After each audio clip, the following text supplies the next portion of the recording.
Good morning and thanks for watching FSC TV. Alongside John Kristovich, I'm Kenzie Council. Today we cover Florida Southern's administration offering a student satisfaction survey, artist headliners announced for the March Strawberry Festival, and AMC Theaters making viewing more accessible. Only on the Weekly at 10, which starts right now. From Studio A on the campus of Florida Southern College, this is FSC TV. The Florida Southern Student Art Exhibition is once again getting ready to open to the public on Monday. The mission of this gallery is to foster stimulating experiences and start dialogues that will inspire other students to study art and its history while also finding creative inspiration for their own studio and graphic design collections. The exhibition will be held at the Melvin Art Gallery Monday through Friday through December 17th. The gallery will be closed on November 25th for the Thanksgiving holiday. Florida Southern administration is looking to hear directly from campus populations regarding individual students' overall experience at the college. The institution sent out a link via email earlier this week for students to complete a student satisfaction survey. The survey includes questions related to academic experience, campus safety, student activities, dining, and others. The survey will remain open until Monday the 22nd. As an incentive for completing the survey, all participants will be entered into a drawing for an iPad. The Provost office are scheduled to announce the winner the following day, Tuesday the 23rd. It is now time for your Southern Spotlight segment. The first items this morning discuss the Association of Campus Entertainment's season-inspired Harvest Festivity Night and acknowledges SGA's campus committee heads.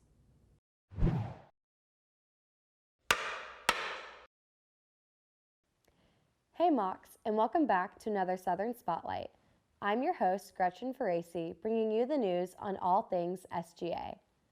Friday, November 19th, ACES Mocs Night Out presents ACES Autumn Harvest. Come out to Mr. George's Green from 6 to 8 p.m. to enjoy fall food, crafts, inflatables, and music. Make sure to bring your raffle tickets from ACES Tabling event to see if you're the lucky winner. Monday, November 22nd at 5:30 p.m. in the Meditation Garden. Come on out to Creativity Night. Join the Center for Student Involvement and the Counseling Center for a showcase featuring student performers. Lastly, it is my pleasure to introduce our SGA Administrative Vice President, Natalie McGinnis, to share an exciting update from our Senate. Hey Mocs, our Senate recently had the pleasure of appointing our committee heads for this academic year. The Senate body is composed of 5 committees: Spirit, Sustainability, Diversity, Equity, Inclusion, Student Life, and Service. I'm excited to announce that our new committee heads are as follows: Spirit, Kyle Erbers; Sustainability, Justin Keller; Diversity, Equity, and Inclusion, Emma Edgar; Student Life, Rory Tracy; and Service, Abigail Gailey. Congratulations and thank you for your hard work and dedication to FSC. Thank you, Natalie, and congratulations to our committee heads. That's all we have for you this time, Mocs. May the Mocs be with you.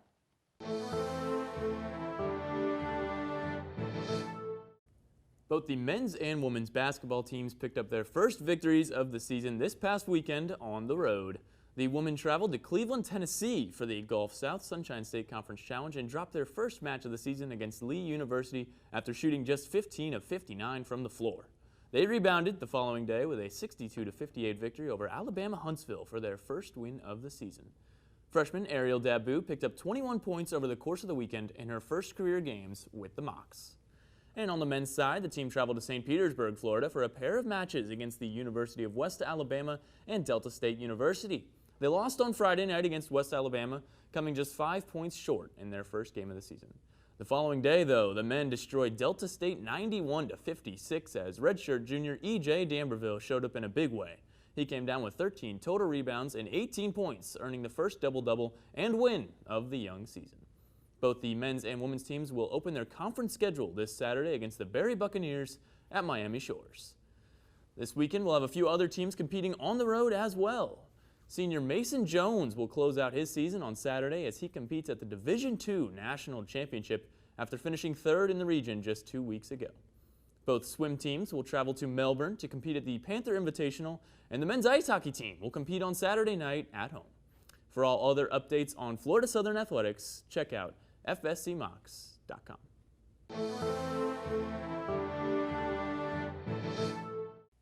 Lakeland residents have the opportunity to support our small, locally owned businesses for the nationwide recognition of Small Business Saturday on November 27th.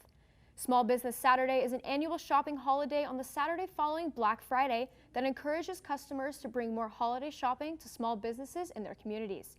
Here in Lakeland, the Buena Market and Concord Coffee are partnering to host the Sunshine Fest in the Dixieland Mall courtyard. The event will kick off at 9 a.m. and will feature mini concerts, artisans, and food and beverage vendors. Sunshine Fest will be open to the public and is free to attend. Mr. and Mrs. Claus's visit to downtown Lakeland is just a couple weeks away.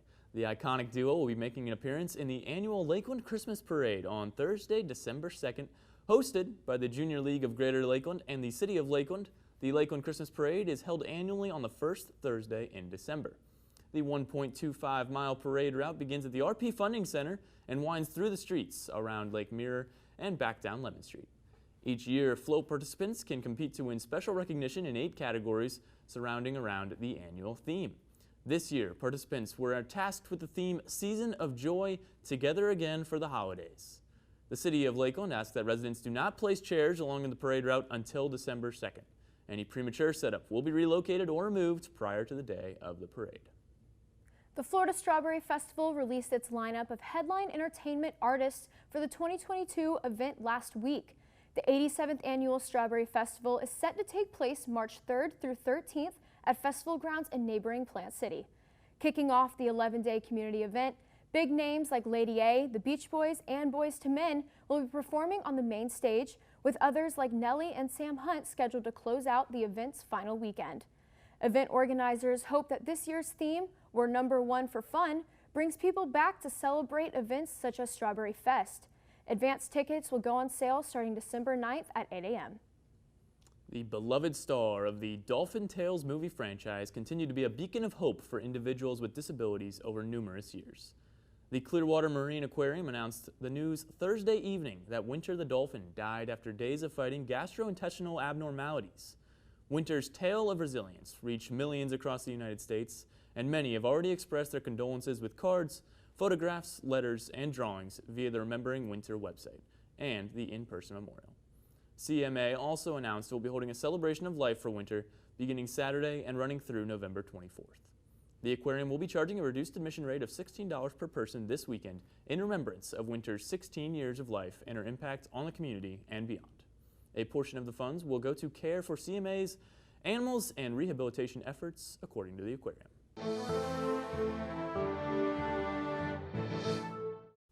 The demands from students in nationwide MBA programs and job recruiters alike is playing a major role in reshaping business school curriculum across the country. Popular classes today focus on climate finance, impact investing, and social entrepreneurship, supporting a flood of interest in ESG or environmental, social, and governance issues. At Harvard Business School, 600 students took second-year elective courses related to social enterprise last year, compared with 251 in 2012, according to an article published by the New York Times. This change is being reflected in the job market for MBA graduates. The widespread interest from students voice their curriculum choices has created more jobs in the field, therefore pushing salaries higher. Some professors believe that this may be the thing that will transform businesses and redefines the meaning of an MBA degree. The U.S. Justice Department sued ride-sharing service Uber last week over allegations of overcharging people with disabilities, further asking a federal court to require the company to comply with guidelines that protects those populations from discrimination. The lawsuit alleges Uber's nationwide wait time fees are violating the Americans with Disabilities Act for failing to modify the standard for those who may need extra time to get into an Uber car. Wait time fees kick in 2 minutes after the driver arrives and are charged until the trip begins. The company said the policy was never intended for riders who are ready at their designated pickup locations but needed more time to get into their vehicle. As of last week, any rider who certifies they are disabled will have the fees automatically waived. AMC Movie Theaters is making an effort to make movie-going more accessible. The world's largest theater chain announced it will start to add on-screen captions at hundreds of its locations in the United States. This move is to expand inclusive programming, is aimed to enhance the experience for individuals who have hearing loss and for whom English is not their first language. Open captions, which cannot be turned off, are currently available for a mix of weekend, weekday evening, and matinee showings, but the company expects them to evolve based on feedback and demand. In the meantime, AMC says closed captioning devices will still be made available at all locations. That's all we've got for you this semester on The Weekly. On behalf of all of us at FSC TV, thank you for tuning in all year long.